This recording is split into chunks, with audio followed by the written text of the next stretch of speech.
নমস্কার। আবার ফিরে এলাম এনকে ডিজিটালে আমার সাপ্তাহিক অনুষ্ঠান সরাসরি সুমন সঙ্গে নিয়ে। প্রথমেই কৃতজ্ঞতা জানিয়ে রাখি এই এনকে ডিজিটালের কর্ণধার সম্পাদক প্রবীর বিশ্বাস দাদাকে এবং তার সুযোগ্য পুত্র অনির্বাণকে, যিনি এই চ্যানেলের টেকনিক্যাল হেড। আজকে আমরা কি নিয়ে কথা বলছি সেটা নিশ্চয়ই আপনারা এতক্ষণে বুঝে গেছেন। আমরা কথা বলছি যে মমতা বন্দ্যোপাধ্যায়, তার দল, তার সরকারের সঙ্গে নির্বাচন কমিশনের যে সংঘাত সেটা নিয়ে। আমাদের মনে রাখতে হবে যে মঙ্গলবার দিন বিকেলে মমতা বন্দ্যোপাধ্যায় উত্তর চব্বিশ পরগনার ঠাকুরনগর থেকে শুধু যে মিছিল করেছেন তাই নয়, প্রকাশ্য সভা থেকে তিনি নির্বাচন কমিশনকে যেভাবে আক্রমণ করেছেন তার নজিরবিহীন। এবং তিনি যেভাবে তথ্য তুলে তুলে নির্বাচন কমিশনের বিরুদ্ধে তোপ দেখেছেন, তাও জ্ঞানেশ কুমার, যে জ্ঞানেশ কুমারকে তিনি আজকাল মুখ্যমন্ত্রী মমতা বন্দ্যোপাধ্যায় বিভিন্ন নামে ডাকেন, সেই জ্ঞানেশ কুমারকে যেভাবে বেআব্রু করে দিয়েছেন তাও নজিরবিহীন। আমি আপনাদের মনে করে দিই, গত 72 ঘন্টায় মমতা বন্দ্যোপাধ্যায় নির্বাচন কমিশনকে দুটি চিঠি দিয়েছে। তারপর অবশ্য মঙ্গলবার নির্বাচন কমিশনের তরফে উত্তর এসছে এবং তারা বলেছে তারা তৃণমূলের প্রতিনিধি দলের সঙ্গে দেখা করতে তৈরি, অর্থাৎ গঠনমূলক আলোচনায় তাদের কোনো আপত্তি নেই। দেখুন, নির্বাচন কমিশন যে এই যে রাজি হলো তৃণমূলের প্রতিনিধি দলের সঙ্গে কথা বলতে, এর আগেই অভিষেক বন্দ্যোপাধ্যায় তার ভার্চুয়াল মিটিংয়ে 10 জন সাংসদকে দায়িত্ব দিয়েছিলেন নির্বাচন কমিশনে গিয়ে দেখা করবার জন্য, যার মধ্যে ডেরেক ওব্রায়েন থেকে রাজ্যসভার সাংসদ দোলা সেনও ছিলেন। তার মধ্যে 5 জন হয়তো যাবেন এবার তৃণমূলের তরফে নির্বাচন কমিশনের সঙ্গে দেখা করতে। কিন্তু এই যে নির্বাচন কমিশনের তৃণমূলের প্রতিনিধি দলের সঙ্গে দেখা করতে চাওয়া এবং তার মাঝে মমতা বন্দ্যোপাধ্যায়ের একেবারে লাগাতার আক্রমণ চালিয়ে যাওয়া, আমার মনে হয় সেটা রাজনৈতিকভাবে অত্যন্ত তাৎপর্যপূর্ণ। আমরা যদি ঠাকুরনগরের সভা থেকে দেখি, ঠাকুরনগরের সভায় মমতা বন্দ্যোপাধ্যায় পরিষ্কারই বলেছেন যে বেসিক্যালি স্যার বিজেপির অঙ্গুলি হেলনে ইলেকশন কমিশন করছে এবং করছে মানুষকে হয়রান করবার জন্য। আমি তার আগে আপনাদের একটা কথা মনে করিয়ে দিই যে ইলেকশন কমিশনের বিরুদ্ধে এই অভিযোগ কিন্তু শুধুমাত্র মমতা বন্দ্যোপাধ্যায় একা করছেন না, ভারতবর্ষের বিভিন্ন প্রান্তের বিরোধী দলগুলি করেছে।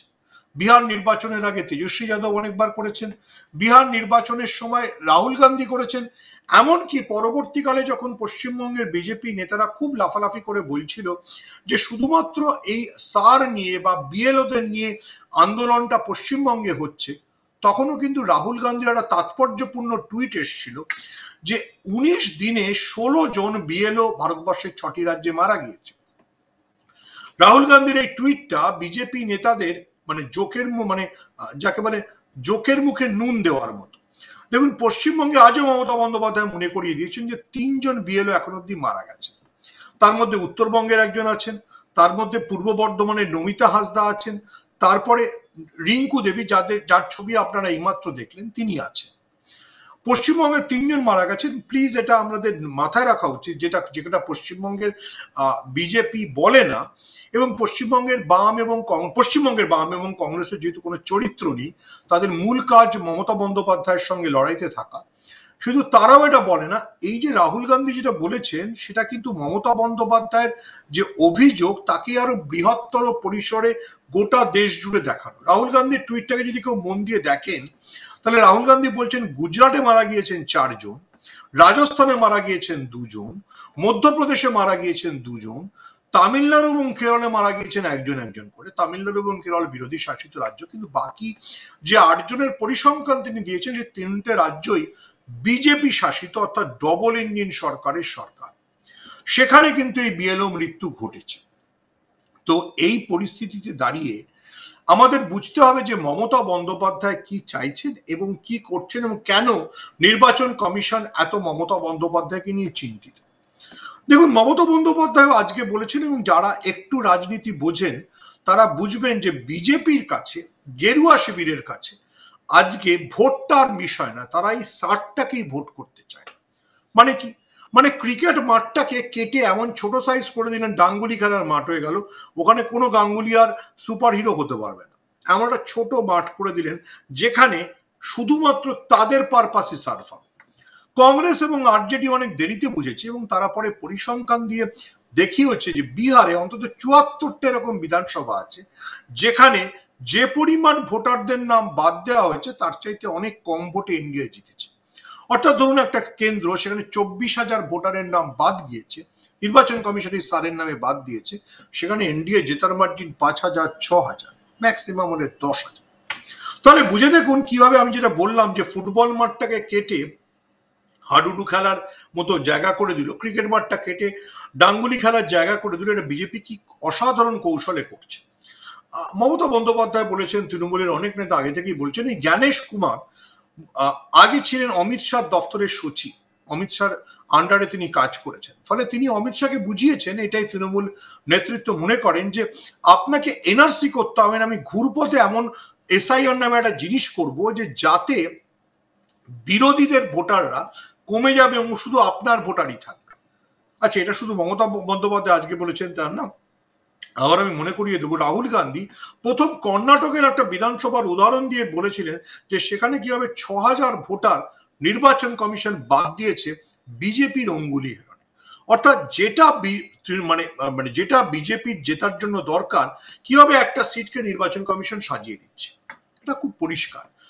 মমতা বন্দ্যোপাধ্যায় আজকে বলেছেন যে বিহারে ওরা বুঝতে পারেনি, মানে তেজস্বী যাদব এবং রাহুল গান্ধী বুঝতে পারেনি। সত্যি রাহুল গান্ধী বুঝতে পারেননি। রাহুল গান্ধী লাতিন আমেরিকা বেড়াতে চলে গিয়েছিলেন, লাতিন আমেরিকার বিশ্ববিদ্যালয়ে ভাষণ দিচ্ছিলেন, যখন বিজেপি সার করে পুরো অ্যাসেম্বলিগুলোর ডেমোগ্রাফি বা জনবিন্যাসকেই পরিবর্তন করে দিয়েছে। এবং মমতা বন্দ্যোপাধ্যায় যে খুব যুক্তিপূর্ণভাবে মনে করিয়ে দিয়েছেন, যুক্তিপূর্ণভাবে বলছি যে সার শুধু পশ্চিমবঙ্গে কেন হচ্ছে, কেন আসামে হচ্ছে না? যে আসামে সবচেয়ে বেশি সার হওয়া জরুরি, যে আসামে সবচেয়ে বেশি অনুপ্রবেশকারী ঢুকেছে বলে আসামের সব রাজনৈতিক দল মনে করে, তাহলে আসামে কেন হচ্ছে না? তাহলে কি আসামের জনবিন্যাসটাকে বিজেপি, হেমন্ত বিশ্ব শর্মা, যিনি আবার কংগ্রেস থেকেই বিজেপিতে গিয়ে মুখ্যমন্ত্রী হয়েছেন, সেই হেমন্ত বিশ্ব শর্মা ওইভাবে সিটগুলোকে সাজিয়ে নিতে পেরেছেন যাতে সেখানে বিজেপির জন্য আর চ্যালেঞ্জ নেই। আবারও বলছি, বিজেপি কি করছে সেটা খুব পরিষ্কারভাবে বোঝা দরকার। বিজেপি এই সারটা কি, মানে এই স্পেশাল ইন্টেন্সিভ রিভিশনটা কি আসল ভোট বলে ধরছে, যেটা মমতা বন্দ্যোপাধ্যায় আজকে মনে করিয়ে দিচ্ছেন যে 9ই ডিসেম্বর যখন খসড়া তালিকাটা, ভোটার তালিকার প্রথম খসড়াটা প্রকাশিত হবে, তখন আমরা বুঝতে পারবো আসলে নির্বাচন কমিশন কি কেলেঙ্কারি করলো বা কতজনের নাম বাদ দিল, কিরকম ক্যাওটিক সিচুয়েশন তৈরি করলো, আমরা এখনো কিন্তু জানি না। আমরা খুব আশায় আছি এবং মনেও করছি যে যেহেতু সারে আমরা সবাই, মানে তৃণমূল খুব দায়িত্ব নিয়ে এনুমারেশন ফর্ম ফিল আপ করাচ্ছে, সেই সবার নাম ভোটার তালিকায় থাকবে না, নাও থাকতে পারে। যোগেন্দ্র যাদব গত শনিবার কলকাতায় এসেছিলেন, তিনি সেফোলজিস্ট, বিখ্যাত তাত্ত্বিক, তিনি একটা কথা খুব পরিষ্কার বলেছেন যে বিহার নয়, আসলে কিন্তু নির্বাচন কমিশন এবং বিজেপির লক্ষ্য পশ্চিমবঙ্গকে জয় করা। মমতা বন্দ্যোপাধ্যায় সেটাই বলেছেন। মমতা বন্দ্যোপাধ্যায় বলেছেন যে পশ্চিমবঙ্গে বারবার হারতে হারতে বিজেপির এমন প্রবলেম হয়ে গেছে যে বিজেপি এখন যে কোনো মূল্যে এটা জিততে চায়, যে কোনো মূল্যে, যেভাবে হোক। তার জন্য 2021-এ ওনাদের একটা পদ্ধতি ছিল, 2021-এ ওনারা তৃণমূল ভাঙিয়ে দলে দলে লোককে চার্টার ফ্লাইটে করে দিল্লি নিয়ে যেতেন, তারপর অমিত শাহ তাদের গলায় উত্তরীয় পরিয়ে বরণ করতেন, ভাবতেন তারা দেশে এসে মানে পশ্চিমবঙ্গে এসে জিতবেন, সেগুলো বালি হয়েছিল।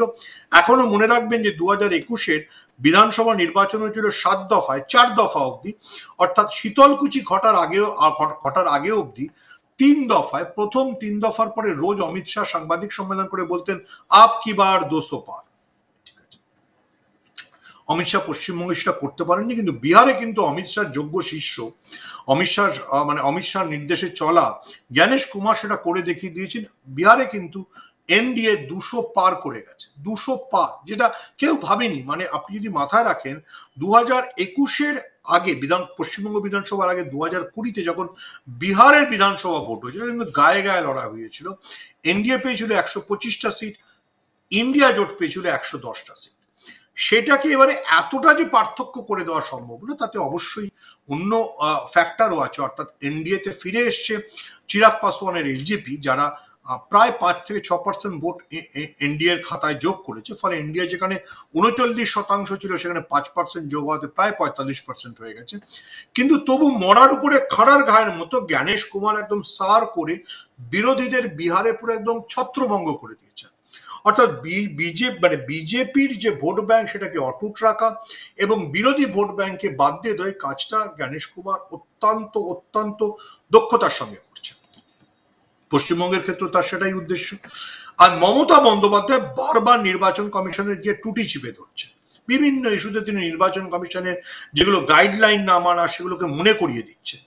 আমাদের মনে রাখতে হবে যে পশ্চিমবঙ্গে সার নিয়ে মোট 236টি মামলা হয়েছে, তার মধ্যে তৃণমূলী দল হিসেবে মামলা করেছে, অনেক মানবিক সংগঠন, অনেক নাগরিক সংগঠন তারাও মামলা করেছে, তারাও সুপ্রিম কোর্টের মামলার পার্টি। তো নির্বাচন কমিশন বুঝতে পারছে, যেটা মমতা বন্দ্যোপাধ্যায়, আবার বলছি, মমতা বন্দ্যোপাধ্যায় ঠাকুরনগরে যেটা বলেছেন যে আপনারা বিহারে যা করেছেন এবং যা করে পার পেয়ে গেছেন, পশ্চিমবঙ্গে সেটা হবে না, পশ্চিমবঙ্গে আমি ইঞ্চিতে ইঞ্চিতে জুঝব। অর্থাৎ মমতা বন্দ্যোপাধ্যায় জানেন যে বিজেপি কি চাইছে। বিজেপি চাইছে সারের মাধ্যমে ভোটার তালিকাটাকে এমনভাবে পরিবর্তন করে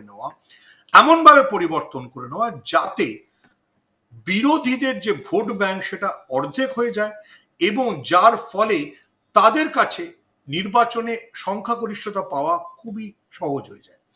আমাদের মনে রাখতে হবে, এর আগে কলকাতায় মুখ্য নির্বাচন কমিশনের অফিসে অর্থাৎ সেখানে গিয়ে তৃণমূলের প্রতিনিধি দল অরূপ বিশ্বাসরা গিয়ে একদম বলে এসছে যে প্রতিটা বুথে 100 থেকে 200 ভোটারের নাম বাদ দেওয়াটাই বিজেপির উদ্দেশ্য। খুব ট্যাকটিক্যালি, ঠিক যেভাবে সিপিএম কাজটা করতো এক সময়, যে বিরোধীদের নাম কেটে বাদ দিয়ে দাও, নিজের নামের 50টা ভোটার ঢুকিয়ে রাখো।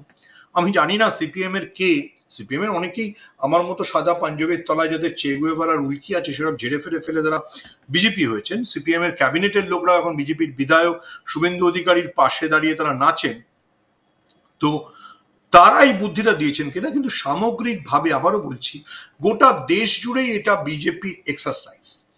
আর সবচেয়ে সফলভাবে বিজেপির এই এক্সারসাইজ, অর্থাৎ পুরো খেলার মাঠটাকে বদলে দেওয়া, ভোটার তালিকাটাকে বদলে দেওয়ার চেষ্টাকে প্রতিহত করবার চেষ্টা করছেন মমতা বন্দ্যোপাধ্যায়।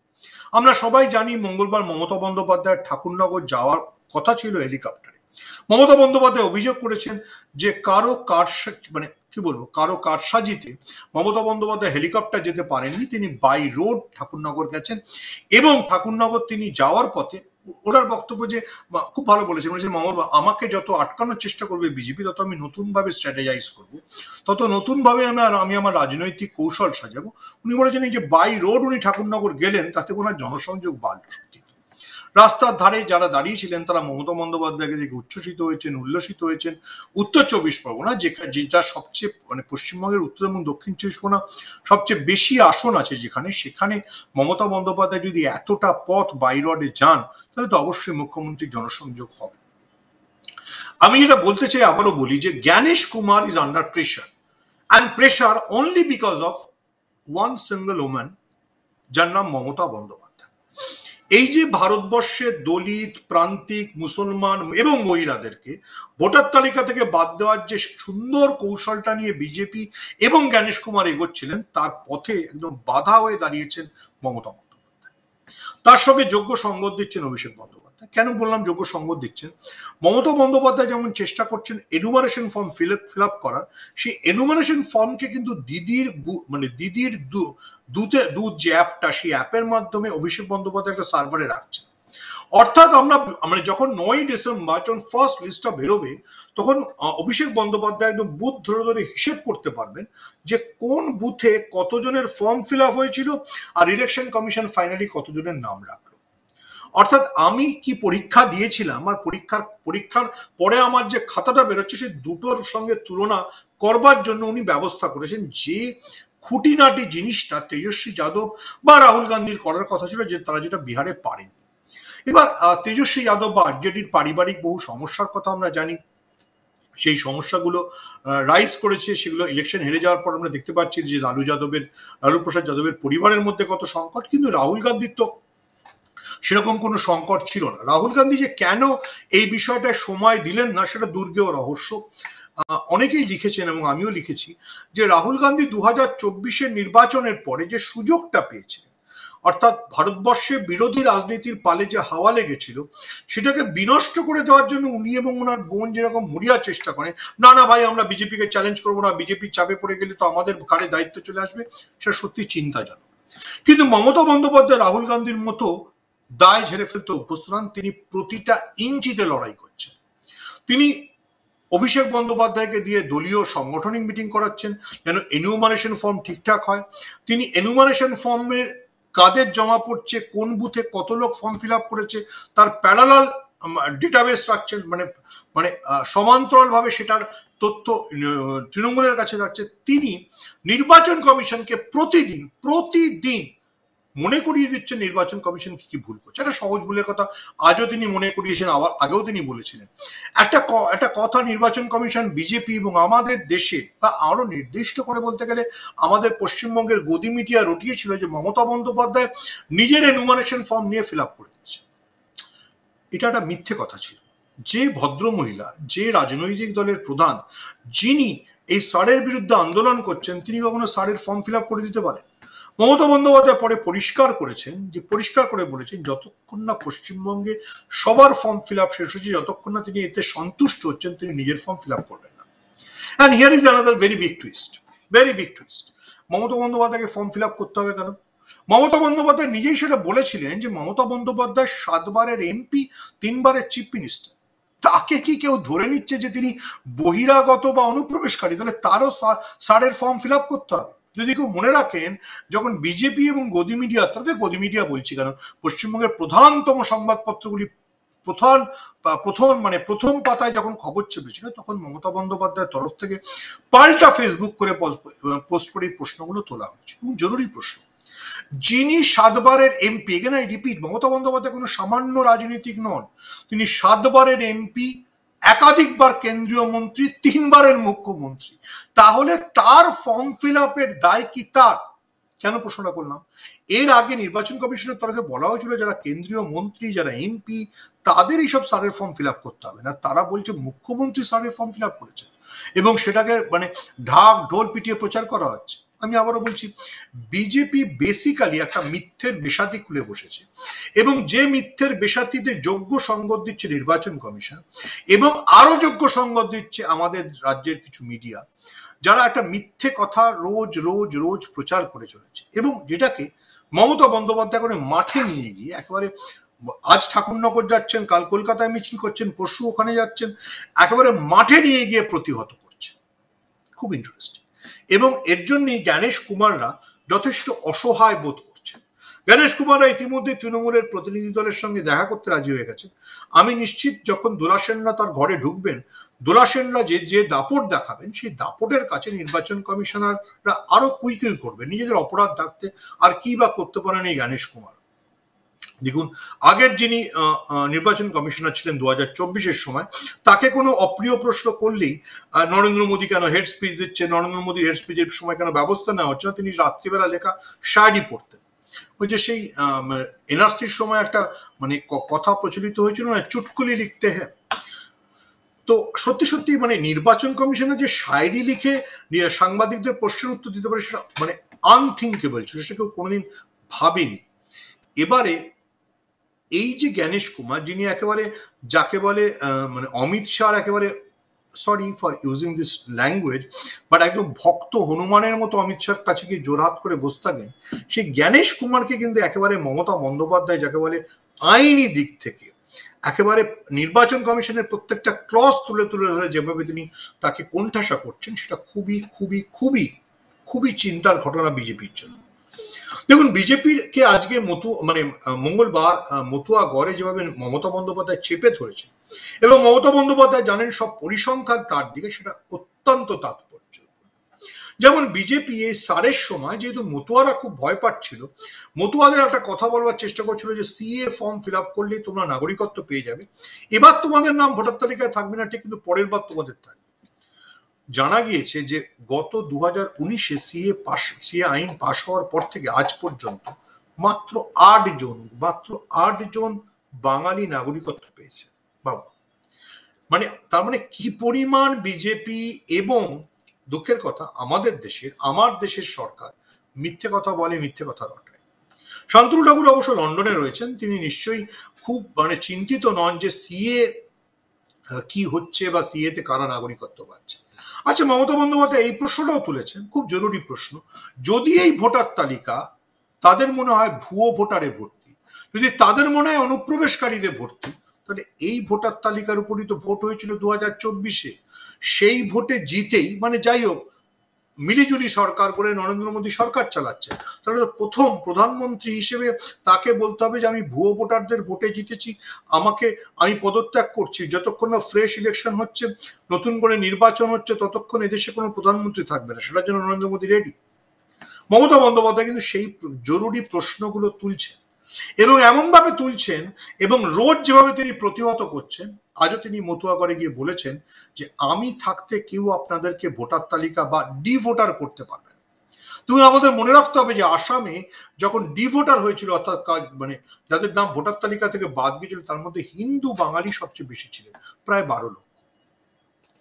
খুব ইম্পর্টেন্ট কথা মমতা বন্দ্যোপাধ্যায় আজও বলেছেন, যদি সার দিয়ে বাংলাদেশি মুসলমানদের তাড়ানো মূল কথা হয়, তাহলে রাজস্থান বা মধ্যপ্রদেশে সার হচ্ছে কেন? ওখানে তো কোনো নিশ্চয়ই বাংলাদেশি অনুপ্রবেশকারী ঢুকে পড়েনি। মমতা বন্দ্যোপাধ্যায়ের পয়েন্টগুলো ইন্টারেস্টিং আমি এই কারণে বলছি যে এর থেকে বোঝা যাচ্ছে, সকলেই দিনের আলোর মতো পরিষ্কার হয়ে যাচ্ছে যে বিজেপির আসল উদ্দেশ্য কি, বিজেপি কিভাবে, যাকে রাহুল গান্ধীর ভাষায় কোট আনকোট ভোট চুরি করে বা ভোটে কারচুপি করে নির্বাচন জিততে চাইছে। মমতা বন্দ্যোপাধ্যায়ের এই চাপ, মমতা বন্দ্যোপাধ্যায়ের পাল্টা লড়াই, মমতা বন্দ্যোপাধ্যায়ের প্রতি ইঞ্চিতে ইঞ্চিতে নির্বাচন কমিশনকে বুঝে নেওয়ার চেষ্টা, পশ্চিমবঙ্গবাসী হিসেবে যদি আপনি বলেন বাঙালি হিসেবে আমাকে ভরসা দিচ্ছে। আমি জানি বিজেপি বাঙালি বিদ্বেষী দল, আমি জানি কেন্দ্রের গেরুয়া শিবির বাঙালি বিদ্বেষী, তারা বাঙালিকে কনসেন্ট্রেশন ক্যাম্পে পাঠাতে চায়। আমার জন্য, আমার জাতির জন্য, বাঙালির জন্য মমতা বন্দ্যোপাধ্যায় যে লড়াইটা দিচ্ছেন, তার জন্য তাকে কুর্নিশ। তিনি যে দলের হন, তিনি যে প্রতীকে দাঁড়ান, মমতা বন্দ্যোপাধ্যায়ের লড়াইয়ের জন্য বাঙালির কাছে চিরস্মরণীয় হয়ে থাকে। যখন বাংলা কোনো ভাষা নয় বলা হয়েছিল, যখন বাঙালিকে জাতিহীন ভাষাহীন করে দেওয়ার চেষ্টা হয়েছিল, তখনও মমতা বন্দ্যোপাধ্যায় রাস্তায় নেমেছিলেন। এখনো যখন বাঙালিকে নাগরিকত্বহীন, বাঙালিকে রাষ্ট্রহীন করে দেওয়ার চেষ্টা করছে বিজেপি এবং জ্ঞানেশ কুমার নির্বাচন কমিশনার, তখন রাস্তায় নেমে সমস্ত দিক থেকে লড়াই করছেন মমতা বন্দ্যোপাধ্যায়। আমাদের এই লড়াইয়ের দিকে নজর থাকবে, আমাদের নজর থাকবে যখন তৃণমূলের সাংসদরা নির্বাচন কমিশনের সঙ্গে দেখা করতে যাবে, তখনও কি হয়। কিন্তু এটুকু পরিষ্কার, মমতা বন্দ্যোপাধ্যায় বিনা যুদ্ধে নাহি দিব সূচক গ্রমেদিনী এই পণ করে রেখেছেন। তিনি কোনো মতেই এ লড়াই ছাড়বেন না। মমতা বন্দ্যোপাধ্যায় লড়াইয়ের দিকে নজর থাকুক। মমতা বন্দ্যোপাধ্যায় কিভাবে নির্বাচন কমিশনের সঙ্গে জুটছেন তাদেরকে আপনারা নজর রাখুন। এবং আমি বলবো, বাঙালি হলে আপনি যে রাজনৈতিক দলের সমর্থক, তৃণমূল, সিপিএম, কংগ্রেস, বিজেপি ছাড়া হলেই হলো, আপনি মমতা বন্দ্যোপাধ্যায়ের লড়াইয়ের শরিক হতে বাধ্য। আপনি মমতা বন্দ্যোপাধ্যায়ের পাশে দাঁড়িয়ে আপনাকে বাংলাকে রক্ষা করার শপথ দিতে হবে, আপনাকে বাঙালিকে রক্ষা করার শপথ দিতে হবে, আপনাকে বাংলা ভাষাকে রক্ষা করার শপথ দিতে হবে। আসুন আমরা সকলে সেই চেষ্টা করি। এই লড়াইটা কঠিন। মমতা বন্দ্যোপাধ্যায় লড়াইয়ের একেবারে সামনের সারিতে চলে গিয়েছে। সেই লড়াইতে আমরা সবাই থাকি। এটা নির্বাচন কমিশনের বিরুদ্ধে একা মমতা বন্দ্যোপাধ্যায়ের লড়াই না, এটা বাঙালিকে টিকিয়ে থাকার জন্য, টিকিয়ে রাখার জন্য মমতা বন্দ্যোপাধ্যায়। তার এই লড়াইতে আমার অন্তত কুর্নিশ। আজকের মতো সরাসরি সুমন এখানেই শেষ। আবার সামনের সপ্তাহে ফিরে আসবো আরেকটি এপিসোড।